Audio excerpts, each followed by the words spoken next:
Hi, I'm Alfie, Bloodied Mess on PS4.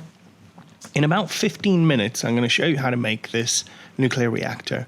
It relies on a couple of new tricks that I've discovered. I'm going to teach you how to make a 30-degree circle, which we use for our foundation. And the two new things are the circle flip and the stair flip.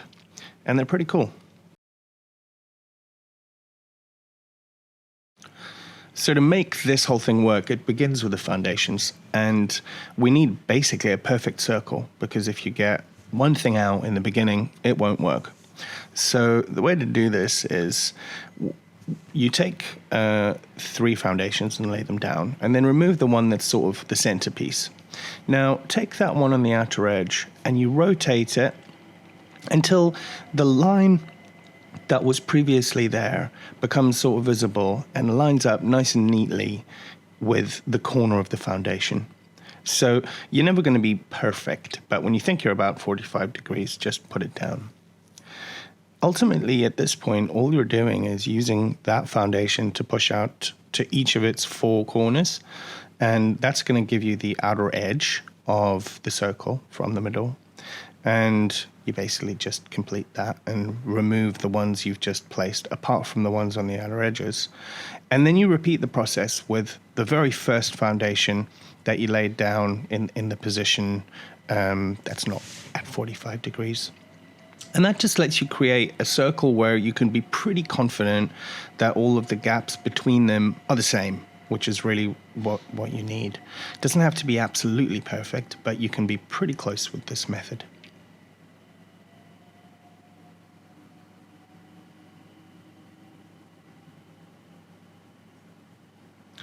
After that, you want to now place these stair gantries down. It doesn't really matter which direction they're facing in, because we're going to use them really just to build something. So take normal stairs. It's important you don't use atom shop stairs here, and lay them all facing inwards. You'll notice, of course, that they look really good because they're super tight. They're nicely aligned. Now, if you didn't know this, when you place posts on top of one another, they can be made to float. So you leave the top one, remove the 2 below it, and then repeat that process all the way through. So what we're really making here is like a skeleton or a scaffolding that we're going to use to give us the correct placement of these gantries so that we can do the stair flip, which is really the foundation of the reactor build. You're going to be able to do lots of different things with the stair flip method, and I really am looking forward to seeing what people do with it, because I don't know, I've been working on it for a couple of months to try and figure it all out, and this is about as far as I can get. So once you've done that and you've levitated them, now you go all the way along the top, placing those stairs, and you'll notice that they meet almost perfectly with the ones that are coming up, right? And you've got that nice little hole in the center, nice and coherent for us OCD people. Okay, so that's the entire skeleton you're going to use. Now, in this blueprinting phase, what we're going to be doing is making sure that we're going to be able to place these objects later. So the posts, if you didn't know this, if you put them onto these stair gantries, they will allow the stair gantries to be placed pretty much anywhere. So when you're blueprinting, first select the post and then select the corresponding gantry for it, and just move yourself around the structure along the bottom, selecting all of them. So what we're doing here is we're creating one blueprint for the bottom stair flip. So now you've selected those, you want to go and select all of the stairs. So the stairs at the bottom just are easier, you're already there. Go and select them all. And then you're going to go and jump up onto the top, and you're going to select the stairs up there, but only the stairs, not the gantries that they're connected to. So you come up, look down, and you can pretty much grab them all from one location, right? So what have we done? We've got the posts on the gantries downstairs, the gantries themselves, the stairs going up, and the stairs going down. And that's all. Now, it's important not to delete the posts on the top, because as you can see, now we're using them for the top stair flip blueprint. So you select the post, as we did with the build below, the gantry, and the stair that's associated with it. Move yourself through the whole of the top floor, and when you're done, come down and select the stairs at the bottom. I just name them like top flip, bottom flip, but as you like. So that's really the hard part, because now what we're going, well, there's another method here I'm going to show you, but in terms of the stair flip, that's what you need to know. So what we're going to do here is drop it down, bump, and as you can see, because those posts, you can just place it anywhere. I placed it on the ground so it's nice and handy. And what you're going to do is you're going to blueprint again here, and you're blueprinting only these bottom stairs that you can see in the bottom. And it's so interesting because it's kind of like the stairs are crunched, you see? They somehow become confused and like pivot in the center, so that you've got, like, that's a whole staircase, but they go in opposite directions. So it's very beautiful and very weird. So that's your connecting set. That's something we're going to use to connect a little bit later. Okay. So now that we're here, I've placed that other foundation down, but this one's facing upwards. And I'm going to run around and blueprint the entire structure. And that includes the top ones.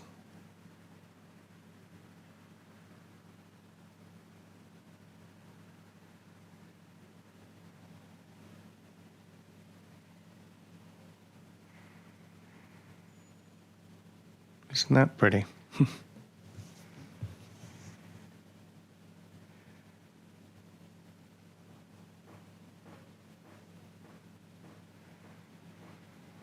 So this is another technique, and this is, I don't know, the flipped circle. So it builds on Jug's technique, and it's a really simple trick, and it's pretty much the same trick as the stair flip, because what it is a way that the algorithm works in Fallout. You've basically got all of these objects, and if they're blueprinted, each one, when you try and place it, has got a set of steps that it's asking itself. And it's basically asking, where does this go? Where am I placed? So what you'll notice is I've kind of rotated. If you don't know Jug's method, go and look it up on YouTube. I've rotated and placed another wall that sort of intersects the wall that I originally placed. Now what I'm going to do is put a foundation on the back and then put this foundation back where it was. So what this does is that it confuses the algorithm, because the first thing it looks at and for is what should the wall be connected to? And that foundation is on the other side of where it should be. It's on the outside of the wall. And so when you place that as a blueprint, the game just says, oh, look, this foundation should be on the other side. And because that's the only check it's making, it doesn't matter, it doesn't care. It just clips it all the way through the foundation in the inside. Now, that might be a bit confusing to listen to, but you'll see why in a moment and how it works. You effectively just complete this whole process around the circle. One thing to keep in mind is when you've done like half the circle, then move to the 180-degree opposite end and then start there, because each time you rotate one of these foundations, you're making a little bit of an error, right? You're getting it a bit wrong. And so what you want is for the gap between these walls to always be as close as possible for a foundation to fit. And the reason I mention this is because almost certainly, like, when you're doing this method, you're going to run up against like one big issue, and that issue is the fact that when you're almost done and you try and rotate one of these foundations, one of them just won't fit. You know, you'll place it down kind of like this, right? And then you're trying to put it in and it just won't work. So all you do is you go to the wall next to it, remove that neighboring wall and foundation, try place it again, because you've got all of the foundations in place. You can just move and do it, right? So here I've put it back in the place where it wouldn't fit. And because I have that gap, I'm making it a little bit a line more to the left, right? So that there's hopefully enough gap for the foundation to go back into place. Again, if this is a bit confusing and fast, just always come back. You can, when you're building, and just keep the video open, you can keep checking. So now when I rotate that back to its position, that's going to stick in place where it was previously unable to because I rotated it a bit. And that's how you deal with that problem. It's pretty much the only problem that you have in this method, but it is a bit of drag. It doesn't take long, though. This whole process to create a perfect clipped circle probably takes about 10 minutes. So once you've done the whole circle, what we're going to be doing is blueprinting it. Takes a bit of time, but not that bad. But the amazing thing is that once it's done and once it's blueprinted, well, you'll see in a second, but it creates a perfect clipped circle, which is really cool. Like, unfortunately, you can't fill the center, but what you can certainly do is have a completely enclosed outside.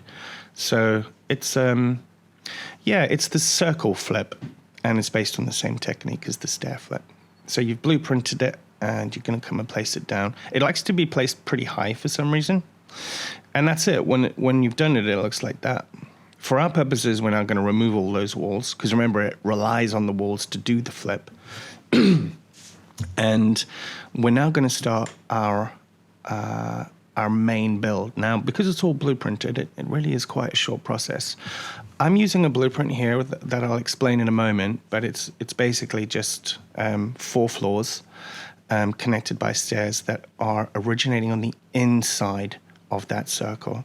So the important thing to note with those is that they're 4 floors high, 4 staircases, and they begin from the inside, and you place them on alternating foundations from the inside. Then that creates your whole structure for now getting into the meat of building the reactor core. So the stair flip, this is the fun bit. So remember we blueprinted that little bit of crunched stairs? Now, mine here are actually Atom Shop ones because it's from a prior blueprint, but same difference, right? It is this weirdly crunched set. It's the same set of crunched stairs. And because you've just dropped 8 from the top floor, it wants to attach to them. And it has no problem because it's like, oh yeah, cool, I'm attached to stairs. Once you've done that, you grab your other blueprint, which were the 8 stairs going up that were intersecting at the top. Remember that one? So you grab the top and the bottom only. It's a drag, man. Like, this is the only truly hard part because it just doesn't want to do it. You can try creating some local lag, switch weapons, blow up cars, that kind of thing, but you'll get it eventually. But it can take like 10 minutes. In this case, I was a bit worried that maybe my Atom Shop items had stopped it from clipping, and I was right. So there you go. That is the stair flip. And that is it, done. That's your whole structure. I thought I'd include this in case you don't know about it, but it's just a neat way to get power to a structure where you want that power to be nicely hidden. So what I do is I just drop the power armor chassis, put a whole bunch of mats on top of it, place the Jenny on top of it quite near to the surface of the ground, place a power connector facing downwards, and then you can just remove everything, right? Remove all of the under the mesh build that you've made to place. So now we're going to wire it up. So Tesla arc traps are brilliant. They really give an amazing look and feel to something like this, which is pretty much just like a drama build. And the important thing is that they all need to be connected to one another, right? You can connect them up as I am, where you've got like a central connector, but it doesn't matter. As long as each of the connectors, each of the Tesla traps that you want to use are connected to one another, then you're going to be fine. But it's super critical that you do that because what we're going to be doing is using a switch to switch them all off and on, but we still want power in the structure. So once all of those are connected up and you're happy that they're, connected to one another top to bottom, because as you can see, I have them across, the whole thing, then you want to connect the mains to an outside switch. So get your mains, get it connected to, some power connector, and then connect that power connector to a switched power connector so that you can turn it off and on. And the reason this is important is because without a switch, the minute that those Teslas get switched on, they're on. So create a switch for yourself, connect that to the mains, and then connect all the Teslas only to the switch. And that is it. The next is, I'm including it in the video just so you can see, if you wanted to really complete the exact look and feel that I've made, then I just go around and add the floor types, change all of the stairs to the Atom Shop vault stairs because they're nice and meaty and they kind of look good. And you just create the look and feel that you want. The cool thing is that once those are done and they're quite fat, you can actually easily place, well, I say easily, but you can place lights on them and get that kind of more subtle look and feel of the blue lighting coming from inside the reactor. The reason I've used blue lighting is because nuclear reactors give off Cherenkov radiation, which looks pretty much identical to the winter icicle lights, which, who knows, maybe the Fallout designers did that on purpose. So the rest is all just prettifying, making it look good, making sure that you've got all of the bits that you like. I put some of the klaxon lights in the center so that it all kind of glows up red and blue at the same time. It's not that time consuming, actually. Just run up and down, put everything together. And once that's done, you can go and enjoy the fruits of your labor. I actually just put a garden shed out the back where I placed my control computer and switch, so that this is a standalone nuclear plant. And then I placed all of my crafting items around that, so it kind of maintains the look and feel of like a nuclear janitor. But that's it. That's your whole build. Finally, you've got your completely set up and I think quite beautiful nuclear reactor glowing in the dark. So that's about it. I hope that was helpful. Get in touch anytime. And yeah, do subscribe because I want to keep doing these things and feedback is important. Okay, see you later.